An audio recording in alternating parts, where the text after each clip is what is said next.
नमस्कार दोस्तों, मेरा नाम है विपुल राजपुरोहित और स्वागत है विपुल एजुकेशन चैनल पर आप सभी का। दोस्तों, कक्षा 12 की जो बुक हमने प्रारंभ कर रखी है, आज़ादी के बाद का स्वर्णिम भारत भाग 2, और पाठ पढ़ रहे हैं दूसरा, जिसका नाम है भारत के विकास की यात्रा 1985 से 2004।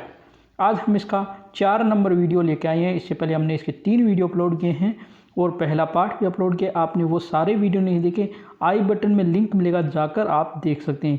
आज हम इसका भाग नंबर 4 में शुरुआत कर रहे हैं।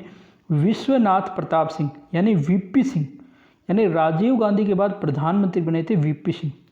तो देखिए, सन 1989 के आम चुनावों के बाद राष्ट्रीय मोर्चा के नेता और पूर्वी कांग्रेस से विश्वनाथ प्रताप सिंह देश के 8वें प्रधानमंत्री बने। 1989 में आम चुनाव हुए। उस समय वीपी सिंह ने जो है राष्ट्रीय मोर्चा या जनता मोर्चा की तरफ से चुनाव लड़ा था और वे पूर्व कांग्रेसी भी थे, यानी पहले वह कांग्रेस थे, यानी जब राजीव गांधी सरकार थी उस समय वे मंत्री भी थे। तो वे क्या बने, देश के 8वें प्रधानमंत्री। अपने 11 माह के अल्पकालिक कार्यकाल में विश्वनाथ प्रताप सिंह ने मंडल आयोग की सिफारिशों को क्रियान्वित करने का फैसला किया। यानी विश्वनाथ प्रताप सिंह यानी वीपी सिंह का जो कार्यकाल है वो मात्र 11 माह का था, यानी 1 साल भी उन्होंने पूरा नहीं किया था और उनकी सरकार गिरी थी। तो उन्होंने जो सबसे महत्वपूर्ण काम किया था वो था मंडल आयोग। अब हम पढ़ते हैं मंडल आयोग की कहानी। आज़ादी के समय ज़्यादातर जायदाद जमींदारों के पास थी और ज़्यादातर जमींदार ऊंची जाति से थे। यानी आज़ादी के समय जो भी जायदादें थी, जो संपत्ति थी, वो किसके पास थी? जमींदारों के पास। और जमींदार क्या थे? उच्च जाति से। दलित समुदाय के लोग पिछड़ रहे थे, यानी जो दलित समुदाय के लोग हैं या वो क्या रहे, पिछड़ रहे थे। पहले प्रधानमंत्री जवाहरलाल नेहरू ने 29 जनवरी 1953 को काका कालेकर की अध्यक्षता में पिछड़ा वर्ग आयोग गठन किया। यानी 29 जनवरी 1953 को काका कालेकर आयोग में एक आयोग बनाया गया जिसका नाम था पिछड़ा वर्ग आयोग, जिसने लगभग 2 साल के बाद 30 मार्च 1955 को अपनी रिपोर्ट प्रस्तुत की, जो प्रभावहीन रही। यानी इसने जो है अपनी रिपोर्ट दी थी 2 साल बाद 30 मार्च 1955 को, लेकिन जो है प्रभावशाली नहीं रही। मोरारजी देसाई के नेतृत्व में बनी सरकार ने 20 दिसंबर 1978 को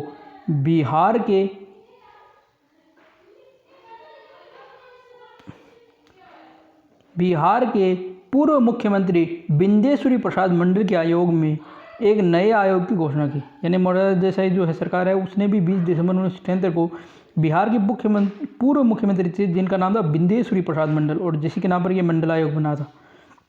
इनके आयोग में जो नया आयोग बनाया गया जिसका नाम बनाया गया मंडल आयोग।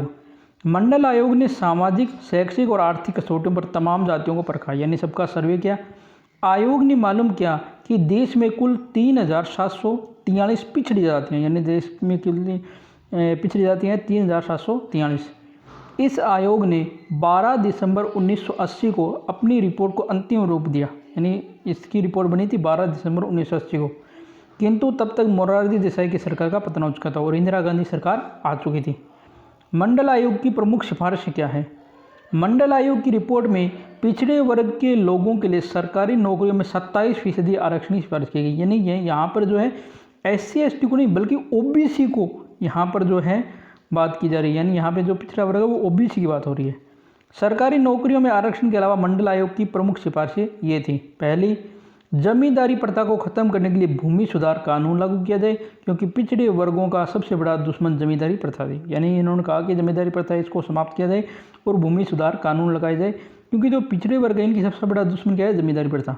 दूसरा, सरकार द्वारा अनुबंधित जमीन को न केवल अनुसूचित जाति जनजाति को दिया जाए बल्कि अन्य पिछड़ा वर्ग को भी इसमें शामिल किया जाए। यानी सरकार द्वारा जो अनुबंधित जमीन है, जो सरकार जो अनुबंधित जमीन देती है, या अनुबंधित का मतलब होता है जैसे मतलब आप कोई अनुबंधन मतलब कॉन्ट्रैक्ट जिस प्रकार कहते हैं, उस प्रकार में जो ज़मीन SC/ST को दी जाए उसी प्रकार OBC को वो दी जाए।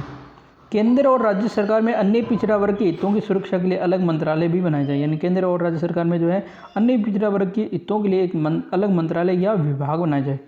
केंद्र और राज्य सरकार का अधीन चलने वाली वैज्ञानिक, तकनीकी और प्रोफेशनल शिक्षण संस्थानों में दाखिले के लिए अन्य पिछड़ा वर्ग के छात्र छात्राओं को 27% आरक्षण लागू किया। यानी जितनी भी शिक्षण संस्थान है उन सब में ये जो 27% आरक्षण है ये लागू किया जाए।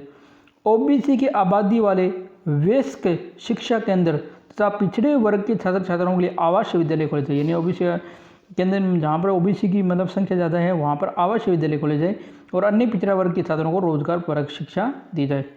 जब वीपी सिंह प्रधानमंत्री बने तो उन्होंने मंडल आयोग की सिफारिश को कुछ बदलाव के साथ लागू किया, जिसका बहुत जमकर विरोध हुआ था। मंडल आयोग की अधिसूचना 13 अगस्त 1990 को जारी हुई। मंडल आयोग की सिफारिशों को लागू करने के खिलाफ अखिल भारतीय आरक्षण विरोधी मोर्चा के अध्यक्ष उज्ज्वल सिंह ने सुप्रीम कोर्ट में याचिका दायर की थी। उज्ज्वल सिंह की याचिका पर सुनवाई करते हुए सुप्रीम कोर्ट की संविधान पीठ ने यह मामला 9 अध्यक्षों की पीठ को सौंपा। 16 नवंबर 1992 को सुप्रीम कोर्ट ने ऐतिहासिक फैसला सुनाते हुए मंडल आयोग की सिफारिशों को लागू करने के फैसले को सही ठहराया। इसी याचिका की सुनवाई के दौरान सुप्रीम कोर्ट ने आरक्षण की अधिकतम सीमा 50% भी कर दी थी। सुप्रीम कोर्ट के कुछ फैसले कुछ दिनों बाद ही सरकार ने नौकरियों में पिछड़े वर्ग को 27% आरक्षण देने की अधिसूचना जारी की। अब देखो मंडल, ये जो ओबीसी पिछड़ा वर्ग की बात है ये नेहरू किस में, और ये जो लागू होती है कब होती है 1992 में जहाँ नरसिम्हा राव की सरकार आती है उस समय। अब हम पढ़ेंगे पीवी नरसिम्हा राव, जिनका पूरा नाम था पामुलापति वेंकट नरसिम्हा राव। नरसिम्हा राव भारत के 9वें प्रधानमंत्री। इनका कार्यकाल है 1991 से 96। इनको भारत में कई आर्थिक परिवर्तन लाने का श्रेय भी दिया जाता है। ये नहीं कि श्रेय में भारत में कई प्रकार के आर्थिक परिवर्तन हुए थे, उनका श्रेय प्रधानमंत्री नरसिम्हा राव को जाता है। उनके नेतृत्व में भारतीय अर्थव्यवस्था में खुलेपन की शुरुआत हुई, यानी उन्हीं के नेतृत्व में जो भारतीय अर्थव्यवस्था में खुलेपन की यानी खुलापन की शुरुआतें हुई थी। उन्होंने तत्कालीन वित्त मंत्री मनमोहन सिंह के साथ मिलकर देश की दरिद्र अर्थव्यवस्था को वैश्वीकरण और उदारीकरण के माध्यम से एक नई दिशा प्रदान की। यानी उस समय जो वित्त मंत्री थे वो थे मनमोहन सिंह, उनके साथ मिलकर उन्होंने जो अर्थव्यवस्था के उस समय जर्जर ज्ञान डामाडोल हो रखी थी, उसके साथ वैश्वीकरण यानी ग्लोबलाइजेशन उदारीकरण के माध्यम से एक नई दिशा प्रदान की। इसी कारण इन्हें आर्थिक सुधारों का पिता माना जाता है। यानी इसी कारण पीवी नरसिम्हा राव को आर्थिक सुधारों को पिता कहा जाता है। उन्होंने न केवल 1991 की आर्थिक मंदी से भारत को उबारा, बल्कि लाइसेंस राज को पूरी तरह समाप्त किया। यानी पहले क्या होता था, कोई भी उद्योग आप करोगे तो आपको 100 प्रकार के लाइसेंस लेने पड़ते थे। बाद में पीवी नरसिम्हा राव सरकार ने सिर्फ 5 उद्योगों को छोड़कर हर उद्योग में लाइसेंस राज समाप्त कर दिया था।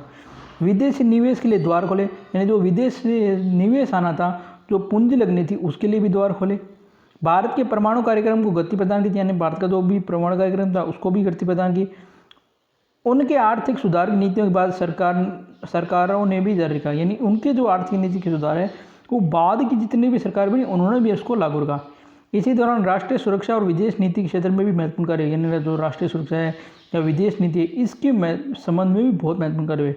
मिसाइल और परमाणु कार्यक्रम में गति मिली, जिसके परिणामस्वरूप 1998 में वाजपेयी सरकार परमाणु परीक्षण में सफल हुई। यानी जो पीवी नरसिम्हा राव है इनकी सरकार से ये मिसाइल और परमाणु कार्यक्रम इतनी तेजी मिली, जिसके फलस्वरूप 98 में वाजपेयी सरकार परमाणु परीक्षण करने में सफल रही। उन्होंने पाकिस्तान और चीन को ध्यान में रखते हुए देश की सैन्य शक्ति की ताकत में भी वृद्धि की, यानी देश की सेना की जो शक्ति है उसको बढ़ाया। पंजाब में आतंकवाद का सफाया भी पीवी नरसिम्हा राव के काल में ही हुआ। उन्होंने आतंकवाद और आतंकवादी द्वारा अपहरण की घटनाओं का सामना भी प्रभावशाली तरीके से किया। विदेश नीति संबंधित विस्तृत जानकारी विदेश नीति के अध्याय में दी जाएगी। यानी जो विदेश नीति क्या थी वो इसी बुक का 5वां पार्ट है, उसके अंदर हम पढ़ेंगे। ठीक है दोस्तों, तो आज के लिए हम इतना ही पढ़ेंगे। आपको ये वीडियो कैसा लगा कमेंट करके ज़रूर बताना। वीडियो को लाइक करना, शेयर करना नए बोले। चैनल आपने अभी तक सब्सक्राइब नहीं किया तो प्लीज़ चैनल को सब्सक्राइब कीजिए और बेल आइकन को प्रेस कर दीजिए। धन्यवाद दोस्तों। जय हिंद, जय भारत। घर रहें, स्वस्थ रहें।